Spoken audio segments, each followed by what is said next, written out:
ओशो ने कहा था, बहुत बड़े थे ओशो ने कहा था कि हास्य तो प्रार्थना है। आप जब तक हंस रहे होते हैं समझ लीजिए प्रभु की प्रार्थना कर रहे होते हैं। मैं पिछले दिनों एक हवाई जहाज में यात्रा कर रहा था और एक सेठ जी मेरे पास में बैठे हुए थे। बातों बातों में उन सेठ जी ने बताया कि उनके 30 घर हैं पूरे हिंदुस्तान में। और फिर मुझे पूछा कि आपका घर कहाँ है कि नहीं है। मैंने कहा मेरे भी घर बहुत हैं, लेकिन कितने हैं मैंने आज तक गिने नहीं। तो वे बोले कि इतने कितने मकान है कि आपने गिने नहीं और आप करते क्या है। मैंने कहा मैं हास्य का कवि हूँ, हास्य की कविताएं सुनाता हूँ, मित्र बनाता हूँ, और जितने मित्र बनते हैं वो सब घर मेरे होते हैं।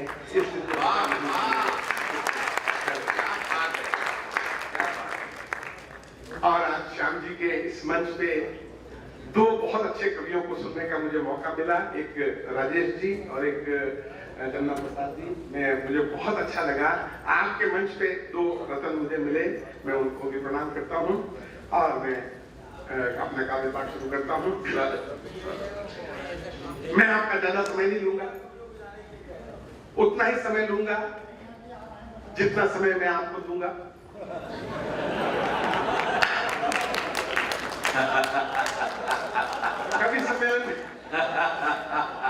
कवि सम्मेलन में हमें दो तरह के पारिश्रमिक मिलते हैं। एक वो पारिश्रमिक जो लिफाफे के रूप में मिलता है, उसमें कुछ रुपए होते हैं। दूसरा पारिश्रमिक आपकी तालियां और आपके ठाकों के रूप में मिलता है। लिफाफे वाले जो पारिश्रमिक है वो खर्च हो जाता है, लेकिन आपकी तालियां, आपके ठाके जिंदगी पर हमारे साथ में चलते हैं और वही हमसे नई नई कविताएं लिखवाते हैं। मैं बार बार आपको ताली बजाने के लिए कह नहीं पाऊंगा, क्योंकि जरा संकोची किस्म का आदमी हूं। इतना बेशर्म नहीं हो बार बार क्यों ताली बजाइए ताली बजाइए। ताली बजाने के लिए मैं कह नहीं पाऊंगा, लेकिन जहां ठीक लगे वहां पे जरूर बताएं मुझे कि आपको मेरी बात अच्छी लग रही है। यहाँ महिलाएं भी काफी संख्या में है। अभी आज तो मैंने अखबारों में आप थोड़ा सा सर मैं डिस्टर्ब हो रहा हूँ सर, आप थोड़ा बातें आपने। हाँ सर, बड़ी कृपा, धन्यवाद। तो साहब जो आपने अखबारों में पढ़ा होगा कि महिलाएं आजकल जो है पुरुषों के कंधे से कंधा मिलाकर आगे बढ़ रही हैं। पता नहीं किन पुरुषों के कंधे से कंधा मिलाकर आगे बढ़ रही हैं। मेरे कंधे को तो सौभाग्य मिला नहीं। जिनके कंधों को सौभाग्य मिला उनको बहुत बहुत बधाइयां। लेकिन महिलाओं का दिल बहुत छोटा होता है हम पुरुषों के मुकाबले में। मैं सिद्ध कर रहा हूँ, बात सिद्ध हो जाए तो मुझे बताइएगा। बिल्कुल हास्य की बात है। महिलाओं का दिल हम पुरुषों के मुकाबले में इसलिए छोटा होता है क्योंकि एक महिला के दिल में एक बार में एक ही पुरुष आ सकता है। क्या बात है। जबकि हम पुरुषों के दिल में 1 2 3 अनंत संभावनाएं। श्याम जी 1980 में धीरू भाई अंबानी ने एक बैंक से लोन मांगा था और उस बैंक ने लोन देने से मना कर दिया था। और फिर एक ऐसी स्थिति आई कि धीरू भाई ने वो बैंक ही खरीद लिया। अभी पिछले हफ्ते एक बैंक ने मुझे भी लोन देने से मना किया है। अब देखते हैं क्या होता है। होना क्या वही होगा जो होता है। आज की बात, एक टिप्पणी से अपना काव्य पाठ शुरू कर रहा हूं कि आप अखबारों पढ़ रहे होंगे कि रुपया गिर रहा है। रुपया बहुत गिर रहा है, लेकिन मेरा ऐसा मानना है कि रुपया कितना भी गिर जाए लेकिन इतना नहीं गिर सकता जितना रुपए के लिए आदमी गिर सकता है। बढ़िया बात। शुद्ध हास्य की, बिल्कुल 24 कैरेट हास्य की कुछ नई कविताएं आपके सामने रख रहा हूं। पहली कविता शुरुआत कर रहा हूं बच्चे से, क्योंकि बच्चे बड़े प्यारे होते हैं। बच्चों के सवाल बहुत ही प्यारे होते हैं, लेकिन उतने ही खतरनाक। एक बच्चे ने अपने बाप से पूछा, पिताजी मैं घर में कैसे आया। तो बाप का बेटा ऐसा है कि मैं नदी किनारे घूमने के लिए गया था, वहां तो मुझे पड़े हुए मिल गए, मैं तुम्हें उठाकर घर ले आया। और उसने फिर पूछा आप कैसे आए। तो उसके बाप ने कहा कि मेरे पिताजी तीर्थ करने के लिए गए थे, मैं उनको वहां पड़ा हुआ मिल गया, वो मुझे उठाकर घर ले आए। बच्चे ने फौरन जाकर अपनी डायरी में लिखा, हमारे खानदान में किसी को बच्चे पैदा करने नहीं आता, कहीं से भी उठाकर ले आते हैं। और बच्चों की सबसे बड़ी पीड़ा होती है होमवर्क। अब होमवर्क की पीड़ा और टीवी का बच्चा 4 बन के आपके सामने सवाल कर रहा हूं, आशीर्वाद दीजिएगा कि बच्चे ने पूछा होमवर्क करते करते आदमी शादी क्यों करता है? बाप ने सवाल के वजन को तोला और फिर टालने के लिए बोला, आदमी शर्ट में बटन नहीं टाल सकता ना, इसलिए शादी करता है। बच्चे ने फौरन दूसरा सवाल किया, फिर दर्जी क्यों शादी करता है? आर्गुमेंट देखिए उसका। बच्चे ने फौरन दूसरा सवाल किया, फिर दर्जी क्यों शादी करता है? आपके सारे बहाने बेकार हैं, मेरा होमवर्क करके दीजिए, इस होमवर्क के लिए आप जिम्मेदार हैं। आपने शादी की तो मैं आया तो स्कूल गया तो ये होमवर्क मिला। अब ये होमवर्क मैं क्यों करूं? शर्ट में बटन टांगने आपको नहीं आते थे, उसकी सजा मैं क्यों दूं? शर्ट में बटन टांगने आपको नहीं आते, उसकी सजा मैं क्यों दूं? और एक बहुत ही सिंपल सा एक हाथ से देखेगा आप बताओ, क्योंकि हमारे जो गद्दार कवि हैं जिनकी कविताओं मैंने तालियां बजाई, और जब मेरा नंबर आया तो पता नहीं कहाँ बैठे बीड़ी पी रहे होंगे। अब सारे एक साफ सा एक हाथ से देखेगा। आपने किससे कहानियों में पढ़ा होगा कि एक अलादीन का जादुई चिराग होता है। वो आज तक जब भी मिला है किसी पुरुष को ही मिला है, आज तक किसी महिला को नहीं मिला। क्यों नहीं मिला? मैंने रिसर्च की है और बात अच्छी लगे तो, क्योंकि सीनियर कवि के प्रॉब्लम ये होती है कि उसका नंबर आते आते जो है लोगों के तालियों का जोश है वो थोड़ा कमजोर हो जाता है। नहीं देखो साहब, एक आदमी की खुराक अगर 10 रोटी है, बहुत बहुत धन्यवाद, लेकिन कभी कभी डर लगता था कि एक आदमी की खुराक अगर 10 रोटी है और 10 रोटियां खा चुका, उसको 11वीं रोटी उसके सामने परोसी जाएगी तो मना करेगा, इसलिए थोड़ा डर लगता है। लेकिन मुझे लग रहा है कि आप लोगों की खुराक बहुत अच्छी है।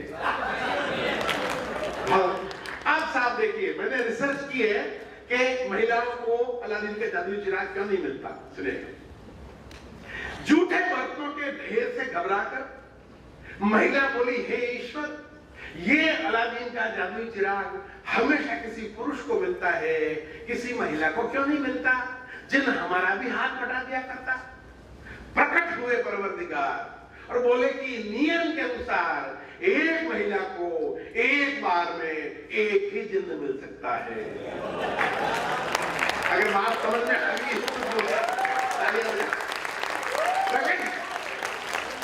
प्रकट हुए परवरदिगार और बोले कि नियम के अनुसार एक महिला को एक बार में एक ही जिन्न मिल सकता है। हमारा रिकॉर्ड कहता है तुम्हारी शादी हो गई, तुम्हें तुम्हारा जिन्न मिल चुका है। तुम्हें तुम्हारा जिन्न मिल चुका है, उसे अभी तुमने आटा पिसाने भेजा है, रास्ते में टेलर से तुम्हारा ब्लाउज लेते हुए, मकान मालिक को किराया देते हुए तुम्हारे लिए झंडू बाम लाएगा, पहले बाम लगाएगा फिर काम पर जाएगा। इस दिन की तरह उस दिन का दुरुपयोग भी संभव है, अतः महिलाओं को चिराग मिलना असंभव है। बहुत बढ़िया। लखनऊ के इस प्रिय कवि सम्मेलन में एक मेरी सबसे प्रिय रचना मैं आपके सामने रख रहा हूं। उस कविता को कई नेताओं ने मुझसे लिखवा के, यार अजीब ढंग का हास्य है, मैं हास्य सुना रहा हूं आपको, पूरा हास्य ही सुनाऊंगा। हालांकि मैंने हर रस में लिखा है। अभी अशोक बताना शायद भूल गए हैं, मैंने कुछ फिल्मों के संवाद में लिखे हैं। आपने एक फिल्म देखी होगी विवाह फिल्म, उसके संवाद मैंने लिखे थे। और अभी एक फिल्म बन रही है प्रेम रतन धन पायो, जिसमें सलमान खान हीरो है, उसके संवाद भी मैंने लिखे हैं। मैं हर रस में लिखता हूँ, लेकिन जहां तक सुनाने का सवाल है मैं हाथ सुनाता हूँ। एक हाथ आप दोनों को समर्पित, आप दोनों के शेर इतने पसंद आए मुझे। एक सुनिएगा सर। तो कई नेताओं ने कविता लिखवा के ली है। हुआ क्या था कि मैं अखबार पढ़ रहा था, काफी साल पहले की बात है। अखबार में एक समाचार था कि बिहार में झामुमो का प्रभाव घटा। बिहार में झामुमो का प्रभाव घटा, तो मैंने समझा कि झामुमो नाम की कोई बीमारी होगी जिसका प्रभाव घट गया। बाद में मालूम पड़ा कि झारखंड मुक्ति मोर्चा नाम की एक पार्टी है, उसका शॉर्ट नाम है झामुमो। और हमारे देश में सैकड़ों पार्टियां हैं और हर पार्टी का एक छोटा छोटा नाम है।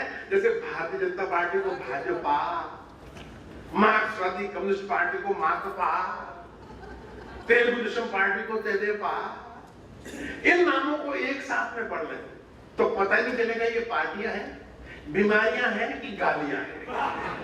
बस ये कॉन्सेप्ट है और सुनिए मजा लीजिएगा भैया जी, सुनिएगा सवाल कि एक शरीफ का पांव बदमाश के पांव पर पड़ गया, बदमाश गालियों की बौछार लेकर शरीफ पर चढ़ गया, शरीफ था गुमसुम जैसे हो बहरा, उसे गालियां देनी आती नहीं थी, बेचारा सोशल वर्कर तो ठहरा।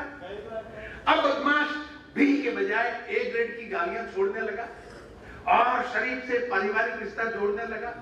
तब शरीफ की जुबान पर कुछ राजनीतिक पार्टियों के संक्षिप्त यानी छोटे नाम आ गए, जो गुस्से में गालियों की तरह बोले तो गालियों की जगह काम आ गए। अबे तू भाजपा, तू माकपा, तू भाजपा, तू सपा, तू जद, तू लोद, तू हलोद कुलोद, तू द्रमुक, तू अद्रमुक, तू तेदेपा, हरीपा, भारीपा, दमकीपा, ये सब पार्टियां हैं। हरीपा, भारीपा, दमकीपा, अपने आप को खाल में छिपा, अबे चुप राजपा, सजपा, बसपा, पहले तमीज सी करा, साले रामो वामो झामूमो। मैं जरा संकुची आदमी आपको तालियों के लिए कहता हूँ, साले रामो वामो झामूमो, इनका राका की नाजायज औलाद नानी दिला दूंगा याद, जब फूट हवा खा संयुक्त मोर्चा, वहां खड़े दर्शकों ने खूब बजाई तालियां, वह पार्टियां की पार्टियां और गालियां की गालियां। मैंने चरित्रों के माध्यम से बहुत दिखाया, चरित्र से, जैसे कि अभी हमारे सुरेंद्र सुकुमार ने एक वो सुनाई थी, वो खालिद मियां वाला, तो चरित्रों के माध्यम से सिचुएशनल कविता में बस थोड़ी देर का निवेदन है, आप रुक जाएंगे तो मुझे बड़ी अच्छा लगेगा, वरना मेरा कॉन्फिडेंस खत्म हो जाएगा। ठीक है, बड़ी जानने वाले को कौन रोक सकता है? इतने अच्छे श्रोता बिराजे हुए हैं, उन सबको समर्पित करते हुए चरित्रों के माध्यम से एक छोटी सी रचना देखिएगा। भिखारी पे मैंने कविता लिखी है, भिखारी नंबर 1। और साहब मैंने बहुत दिन तक एक अध्ययन करने के बाद कविता लिखी है। मैंने कई बार भिखारियों को नजदीक से देखा है, और एक भिखारी की कमाई किसी भी किसान से ज्यादा है और किसी भी मजदूर से ज्यादा है, ये मैंने देखा है। और आराम से सब जगह, और साहब उसके भी आर्गुमेंट, आज जो तो नौकरी नहीं मिलती तो पढ़े लिखे भिखारी मिलने लगे। देख बिल्कुल हास्य से चरित्र देखिएगा, भिखारी नंबर 1। स्वागत सुनिएगा सर, स्वागत। तो और भिखारी का आर्गुमेंट देखिए, ये अशोक जो है, किसी जमाने में एक भिखारी तो जब भी मिलता था उसको 20 रुपए देता था, फिर 10 रुपए देने लगा, फिर 5 रुपए देने लगा, फिर 2 रुपए पे उतर आया। तो भिखारी ने कहा, बाबूजी ये क्या बात हुई, पहले तो 20-20 रुपए दिया करते थे। तो अशोक बोला, कैसा है कि पहले मैं कुंवारा था इसलिए 20 रुपए दे दिया करता था, फिर मेरी शादी हो गई तो मैं 10 रुपए देने लगा, फिर एक लड़का, ऐसा मत कीजिए,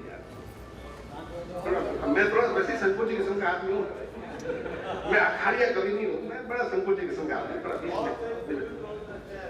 तो साहब क्या होता है कि, तो अशोक ने कहा कि फिर मेरा एक लड़का हो गया तो मैं 5 रुपए देने लगा, फिर एक लड़की होगी तो मैं 2 रुपए देने लगा। तो भिखारी कहता, बाबूजी आपको शर्म नहीं आती, आप हमारे पैसों से अपना घर बार चला रहे हैं। ये होता भिखारी का आर्गुमेंट। अब आर्गुमेंट देखिए, सुनिएगा सर, मैं बैठ जाऊँ अगर आप आगे थोड़े बोले तो प्लीज, और ऐसा चाहते हैं तो फिर बैठ जाता हूँ। सुनिए,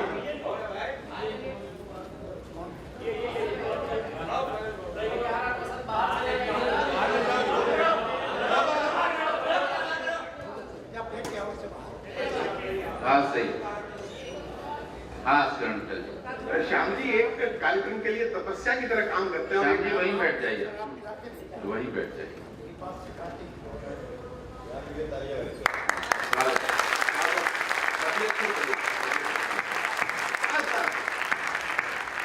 तो विडंबना देखिए कि एक भिखारी किसान से ज्यादा कमा रहा है, उसके आर्गुमेंट देखिए, छोटी सी कविता है और बस वातावरण बनाइएगा सही। स्वागत। कि सड़क पे एक भिखारी भीख के लिए पीछे पड़ा था, शाम को फिल्म देखने गया तो वही भिखारी टिकट की लाइन में मेरे आगे खड़ा था। वही भिखारी टिकट की लाइन में मेरे आगे खड़ा था। मैंने हैरानी से देखा तो बोला ऐसे क्या तकते हैं? तकने की कोई जरूरत नहीं है, आप ज्यादा से ज्यादा अपने 25 पैसे वापस ले सकते हैं। क्या बात, तकने की कोई जरूरत नहीं है, आप ज्यादा से ज्यादा अपने 25 पैसे वापस ले सकते हैं। हाँ, मैंने रोटी के लिए पैसा लिया था और रोटी नहीं खाई, ये बात सही है, क्योंकि आजकल मेरी डाइटिंग चल रही है। बढ़िया। अब बताइए वो 25 पैसे आपने इन्वेस्ट किए थे कि दान में दिए थे? आर्गुमेंट देखना उसका। वो 25 पैसे आपने इन्वेस्ट किए थे कि दान में दिए थे? अगर इन्वेस्ट किए थे तो उसका रिटर्न है 10 लाख गुना। आपने वो गाना नहीं सुना, गरीबों की सुनो वो तुम्हारी सुनेगा, तुम 1 पैसा दोगे वो 10 लाख देगा। आपने 25 पैसे दिए हैं, 25 को 10 लाख से गुणा कीजिए और घर जाके पॉलिसी के मैच्योर होने का इंतजार कीजिए। घर जाके पॉलिसी के मैच्योर होने का इंतजार कीजिए। और अगर दान में दिए थे तो घर भर के लिए दुआएं लीजिए, क्योंकि भिखारी की दुआओं में होता है बहुत असर। आपका अपना उदाहरण आपके सामने है सर। उसी चौराहे पर मेरे बाप ने आपके बाप से 1 पैसा लेकर दुआ दी थी कि जा तेरा नालायक बेटा लायक बने। आप बने कि नहीं बने? उसी चौराहे पर मेरे बाप ने आपके बाप को दुआ दी थी, जा तेरा नालायक बेटा लायक बने। आप बने कि नहीं बने? ऐसे कई उदाहरण हैं। आज आप जो कुछ है अपने बाप नहीं, मेरे बाप के कारण। मीडिया के ऊपर मैंने श्याम जी बहुत लिखा है। अब 2 भाग आपके सामने प्रस्तुत कर रहा हूं। मीडिया बहुत महान होता है, किसी को भी महान बना सकता है। जैसे दस्यु सुंदरी फूलन देवी, उसको सुंदरी बना दिया। वो कितनी सुंदर थी, आपने भी उसकी फोटो देखी होगी। उससे कहीं ज्यादा सुंदर तो मेरी काम वाली बाई लगती है, लेकिन मीडिया ने उसको सुंदरी कहा और हमने उसको मान लिया। और मीडिया एक समाचार के लिए कितनी भागदौड़ करता है, कैसे कैसे इंटरव्यू लेता है, और कहीं भी बैठे हुए आदमी का इंटरव्यू ले सकता है।